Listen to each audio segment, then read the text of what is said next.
Kelly Rosequith, covering service animals as mobility support when faced with chronic illness. You can submit questions for Kelly to answer after the presentation through the comments on Facebook. Before we begin, we just have a few housekeeping items to cover. To start, the Bateman Horne Center makes programming and information available for educational purposes only, not to provide specific medical or clinical advice. By receiving this information from non-BHC sources, you understand that there is no provider-patient relationship between you and the presenter. The views, information, or opinions expressed during these events are solely those of the presenting individual involved and not necessarily represent those of BHC and its employees. BHC does not have any relevant financial relationships with the presenter to disclose or conflicts of interest to resolve. Please note the session will be recorded for internal purposes only at this time. Distribution of recording will not be permitted to BHC patients, nor usage on public-facing sites. As a reminder, please do not disclose any personal health information. We strive to ensure the privacy and respect of all our patients are maintained during these collaborative events. Okay, hi, my name is Kelly Rosequist and I am with Dog Training Elite. We are a local dog training company here in Salt Lake City. We've been here about 45 years now. With me today is Arrow. Arrow is a 5-year-old golden retriever and a medical alert service dog. Arrow is trained for asthma alert and he's my personal service animal. And today we're going to talk a little bit about service dogs and some of the mobility tasks they can do. I'm happy to answer some general questions about service dogs as well, and the therapeutic benefits of service animals. So to hop right in today, we're going to talk about mobility support dogs. This is Arrow pictured here. He is trained in some mobility support. So Arrow can open doors, turn on light switches. His kind of claim to fame is he can get beers from the fridge. So not everyone needs their service dog to do that, but Arrow certainly can. So guys, I don't know if I'm pushing the right button here. Thank you. So at Dog Training Elite, and this would apply for most service dog trainers, we offer obedience training, therapy dog training, and service dog training. And we are proud supporters of the Malinois Foundation. It's a nonprofit organization we work with and train service animals for veterans. So the biggest question we get asked on a regular basis is, what is a service dog? So I really like to start the conversation with that so everyone knows exactly what I'm talking about for the duration of this presentation. A service dog, according to the U.S. Department of Justice, is defined as a dog that is specifically trained to perform a task for an individual with a disability. The main distinction of a service dog is their ability to perform a specific task, whether that is mobility support, psychological support, medical alert. Within those, there still needs to be a very specific task that dog performs. In Arrow's case, it's alerting to an asthma attack. In a lot of mobility support cases, it's being able to fetch items from the floor that someone otherwise couldn't reach, or opening doors for them. On that same thread here, I just like to kind of help people cut through the confusion of service animals. We regularly hear service dogs, therapy dogs, and emotional support animals, or ESAs, being used interchangeably, and they're very different things. So I just want to spend a minute talking about what differentiates those three. The important thing to remember with service dogs is they work for their handler and only for their handler. As you can tell, I'm sure watching Arrow's very in tune to me, and that's the job of a service animal. Therapy dogs, they work for someone else. Therapy dogs are the dogs we see going into hospitals, nursing homes, other places where they're going to provide a service for a mass group of people. And ESA dogs, while they do work for their handler, their job is just emotional support. Service dogs, as we mentioned, have very specific training requirements. ESAs do not. Service animals are allowed access to all public locations. ESAs and therapy dogs are not. Service animals are protected under federal laws, and they're trained to perform specific tasks. ESAs is probably the second most common dog that we hear about that provide service for their handlers. We're hearing a lot about them right now, especially around airports and housing. And so the important thing to remember in that distinction is ESA is emotional support only. They have no training requirements whatsoever, and they don't have to perform a specific task for their handler. So for the purpose of today's conversation, we're going to be talking about service dogs. Service dogs certainly have emotional benefits, but they're very different from an ESA.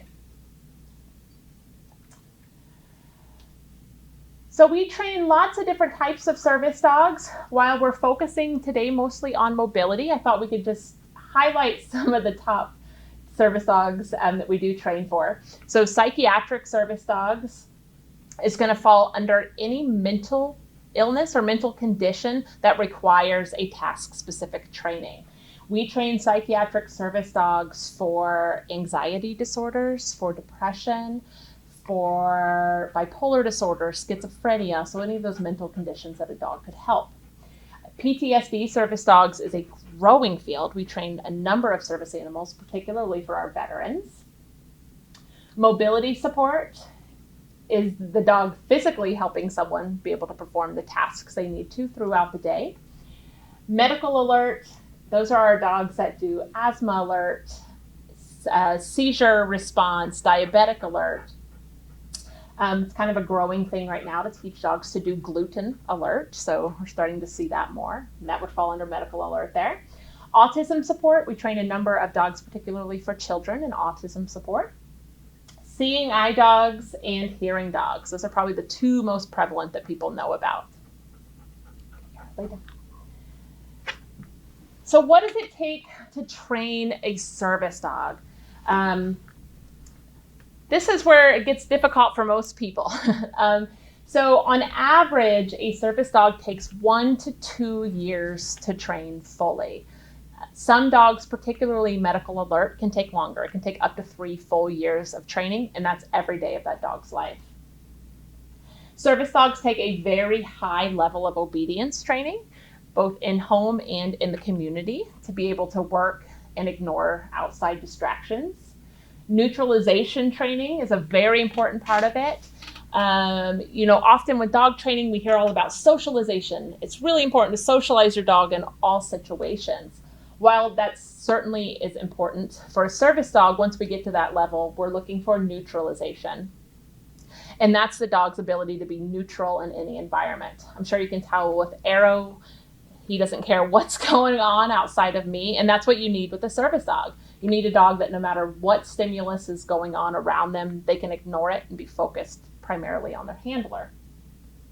Public access training and testing. This is making sure your dog can go anywhere and everywhere and act like this. So when we're training for service dogs, we hold training sessions in doctor's offices, like here. We hold them in stores, restaurants, movie theaters, airports, any place you would ever want to be able to take your dog. We've had people want us to go practice in a bar, for example. So anywhere you want to be able to take your service dog, we have to make sure the dog can work in that environment. So that's a big part of the training and why it takes so long.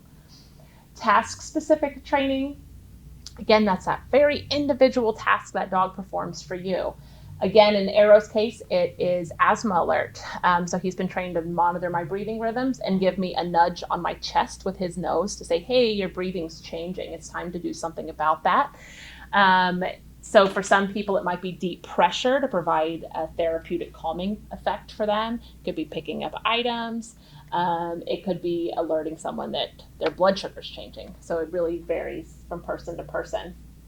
And lots of practice. Our service dogs are trained daily. Everyone we work with, it's a requirement that they work with their dog daily. Ongoing. Arrow's 5, and he still gets daily training. So during the peak of service dog training, though, it is expect to spend at least an hour a day actively training with your dog for 1 to 2 years is a good expectation. So we're going to dive into a little bit more about mobility support specifically and what that looks like for people. So there are lots of benefits for mobility support service dogs. And some of the most obvious benefits, I think, of all of the service dogs that we train. The first, and for most people, most important benefit is increased independence. The ability to go out into the community again, to live alone again, and know that you can do some of these things you couldn't do before. Whether that's just getting a drink from the refrigerator, being able to reach something that you couldn't otherwise reach, have access to places you might not have otherwise been able to get into because of the not being able to reach the doors, or using the elevator, pushing the elevator buttons, something we train the dogs to do. So an increased independence overall, which is a really important thing, even for individuals living at home. We see a lot of individuals regaining that ability to live alone at home with their mobility support service dogs. One of the things we regularly teach the dogs is to use a life alert button, for example. So if you are living alone and something were to happen and you need medical attention, we teach the dog how to get medical attention for you. So it really does give people a lot more independence. Greater community access, again, just being able to get out and do things again. All of the service dogs that we train also in public transit. So we teach the dogs how to ride on buses, how to ride on tracks, how to get on an airplane. So it really gives their handler access to more places. Safety is a really big one. I mentioned using medical alert devices. We've also trained dogs to go find a neighbor or get help if something is to happen. For mobility support, we also train the dogs to help brace a fall. So certainly safety falls under there. Medical assistance can be a number of things, whether it's pulling a wheelchair, carrying an oxygen bag, getting assistance. We have a lot of people that ask us to help their dogs, train their dogs to set up a medication reminder. One, because they forget to take their medications, or two, they will ignore their medications. And so we teach the dogs to be as persistent and obnoxious as possible until that person takes their medications. So we can certainly do that. And dogs have an amazing innate ability to tell time. So after just a few weeks of repetition, dogs get really good at knowing exactly what time someone is supposed to take their medication, even with time changes, and it's pretty phenomenal. And stabilization of movement is probably one of the top things that we're asked to do for mobility support. So service dogs can be equipped with a hard harness. Arrow's wearing a soft harness now, but a hard harness that has a handle. So someone can put a lot of their weight on the dog, and in lieu of a cane or a walker, they can use their dog to provide that assistance. Dogs can help pull up and down upstairs to help making it a little easier to go up and down stairs. And the top thing is getting out of a chair. The dog can actually pull to help getting that motion of getting in and out of your chair. It's a lot easier for people.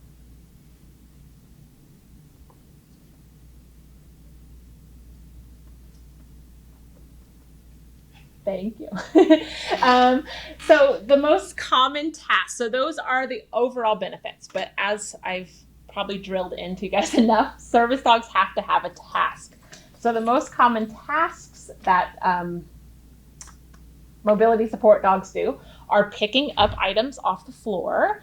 This is a huge one for anyone with mobility issues, even if it's just stability, vertigo. Having a dog being able to pick up an item for you on command is a really big deal. And so I like to be very specific about the picking up items. I don't mean if you throw a tennis ball, your dog will grab it. That's great.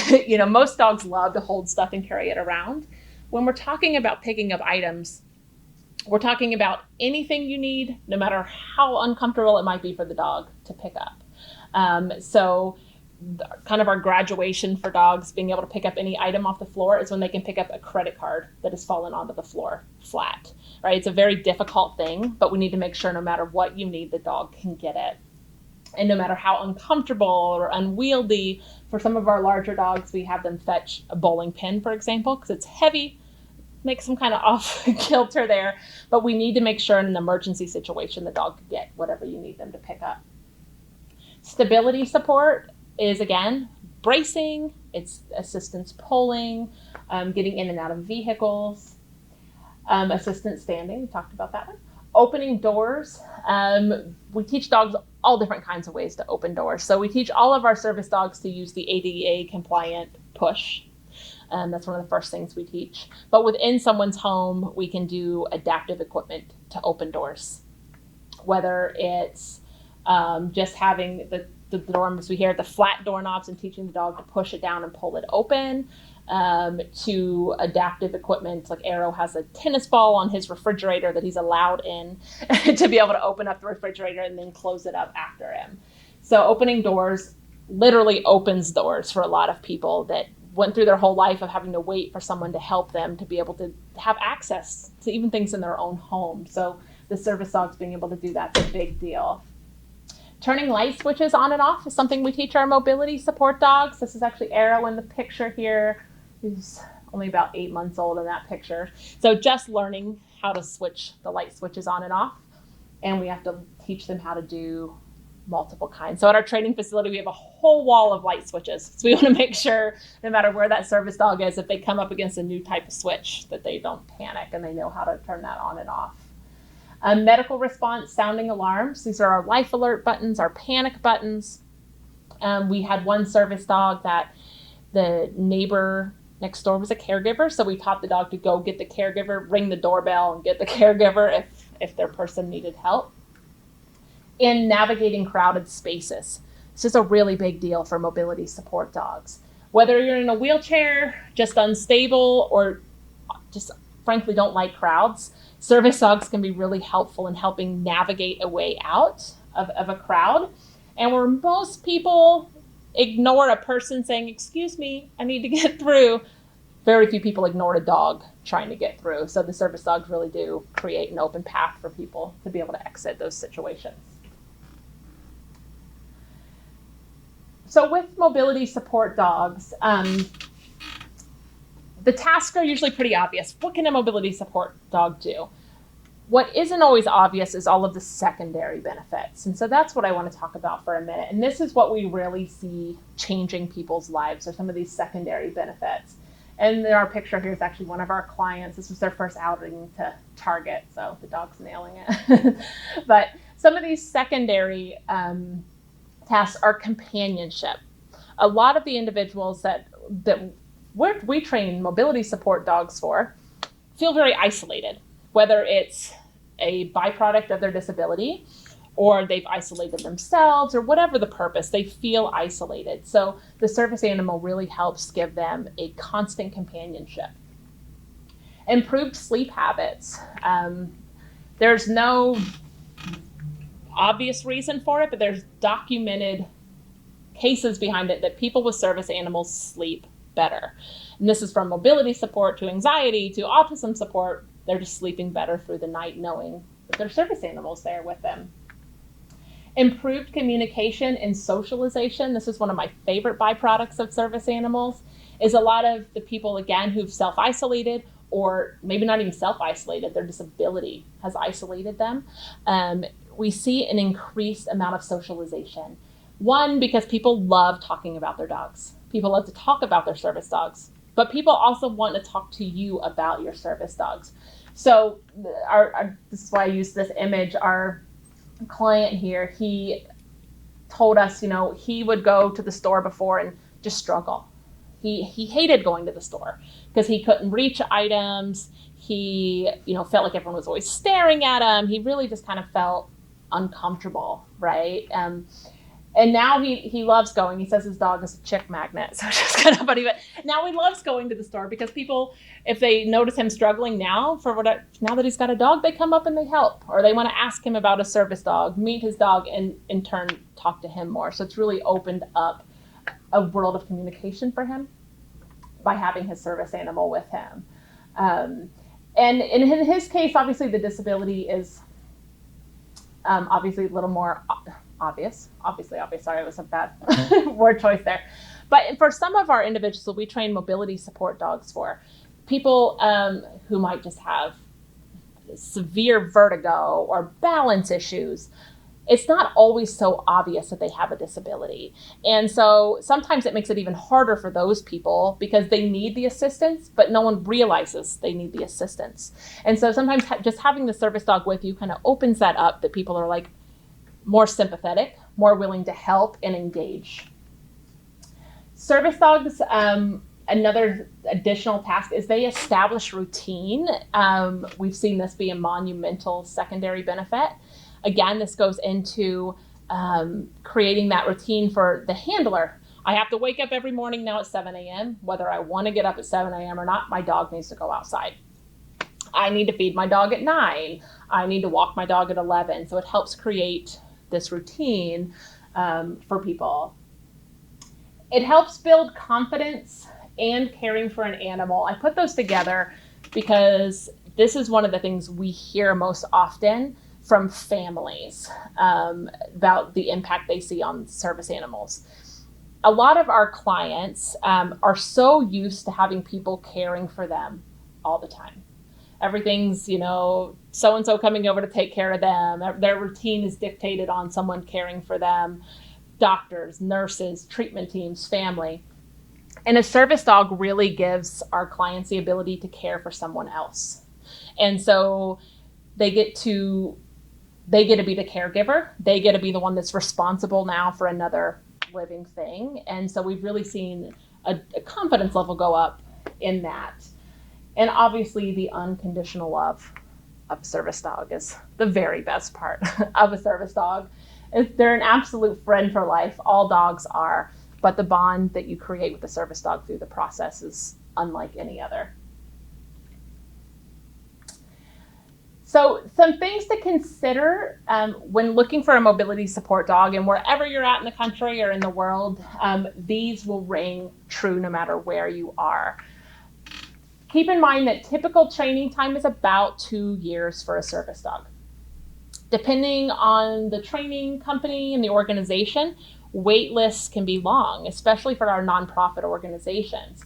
There's a lot of people that need service dogs and not enough trainers currently. So keep in mind that the time to apply if you need a dog is now. Some of the nonprofits that we've worked with have wait lists up to 5 years. So keep that in mind. Breed choice is very important with a service dog.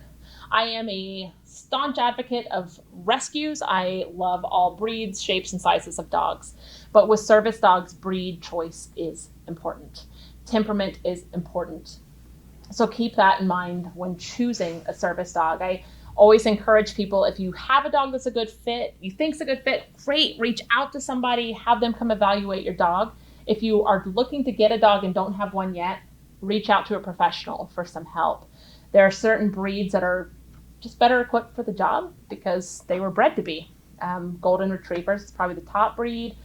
Labrador Retrievers, German Shepherds, some dogs were just bred for this. So keep that in mind. Confidence of the confidence level of a dog is very important. So keeping that in mind while we're looking for breeds. Training with the handler, in my opinion, is one of the most important parts of this. There are lots of companies and organizations that raise service dogs, and you can purchase fully trained service dogs for $40,000 or $50,000. And for some people, that might be the right choice. Whenever possible, though, if you have family, friends, support systems who can help you, it is my professional opinion that if you can be a part of that training process from the beginning, it's all the better for bonding. And to make sure that the dog is more attuned to you and not the other person who was raising them. Again, that's not an option for everyone. I understand that. So please keep in mind, it's going to vary from family to family. And we do offer training for both children and adult service dog training. And so the youngest child we've trained a service dog for was 2. So anywhere 2 to 80. So you're never too young, you're never too old to have a service dog that can better your life. And now I am going to open it up to questions, if we have any. I have a question. Okay. So, like you said, you can just have any dog evaluated by a trainer, and they'll be able to tell you if it would be able to work out. Is that usually as a puppy, or an older dog would be okay as well? That's a good question. Do I need to repeat the question? So the question was, if we're evaluating a dog that someone already has, does the dog need to be a puppy or could it be an adult dog as well? So Either, honestly. So we have trained lots of dogs from puppies. We are also very mindful that not every family and situation can endure a puppy. If I am living alone in an apartment, I'm in a wheelchair, I have some mobility issues, I probably can't have a puppy that I can't physically pick up, grab, potty train. I mean, that's a very difficult situation. So we regularly start service dog training on adult dogs for that reason. The biggest thing to take into consideration with adult dogs, as clinical as it is a cost analysis. If I have a 6-year-old dog that I'm going to spend $5,000 training and it can only work for 3 years before it needs to retire and just be a pet, that's something to take into consideration. And just for the health of the dog too, especially for weight bearing things, a younger dog is going to be a better fit. But ideally, the ideal age to jump into service dog training is somewhere between 6 and 9 months old. So they don't need to be little puppies.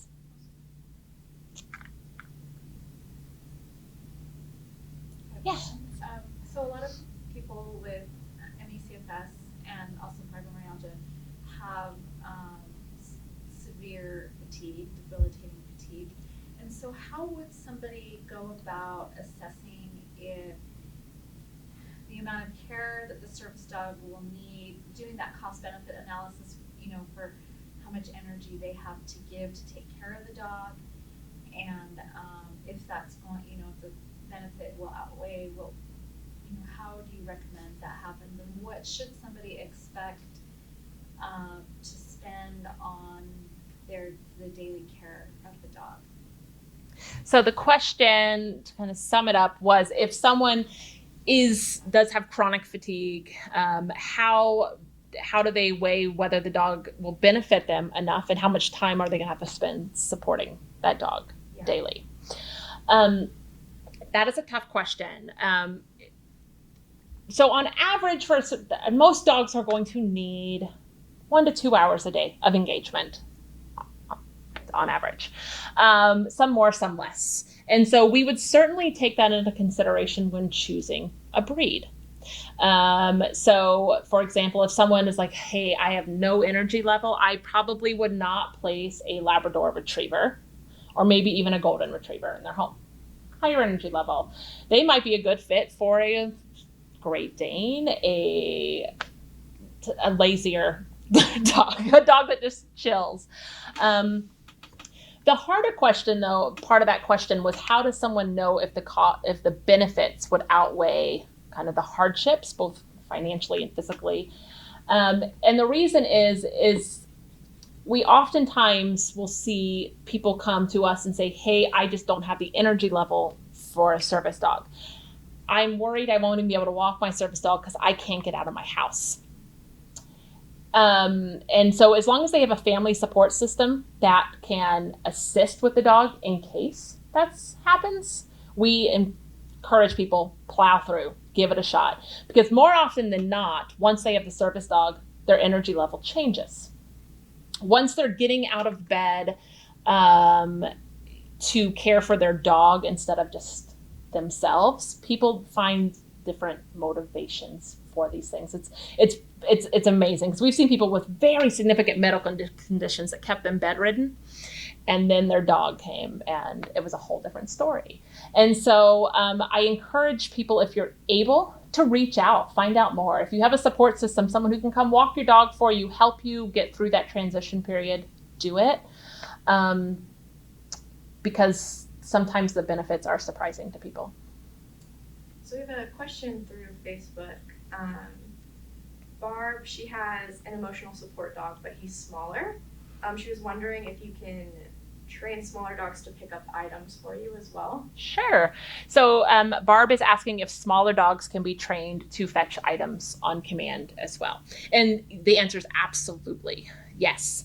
So the smallest dog we've ever trained as a service dog was about 3 pounds. It was a 3-pound Yorkie. And so it couldn't fetch items bigger than the car keys because it just physically couldn't. But yeah, that dog was absolutely trained to fetch items on command and would hop up onto the couch and deliver those items. So I am a firm believer that small dogs can do big things. So as long as the dog can physically do it, that 3-pound dog couldn't help someone out of a chair, but it can certainly fetch items on command. I think that's it. Okay. I do encourage everyone to reach out. If you have questions, reach out to someone, a trainer in your area who specializes in service work. It is a very convoluted world. Service dog laws are hard to find, they're hard to understand. And so I do encourage you to reach out to someone. If there isn't someone local, reach out to us. That's fine. We're Dog Training Elite. We have a Facebook page also, so you can hop on over now. Feel free to message us, ask us questions. Even if you're not in our area, we're happy to help direct you in the right way.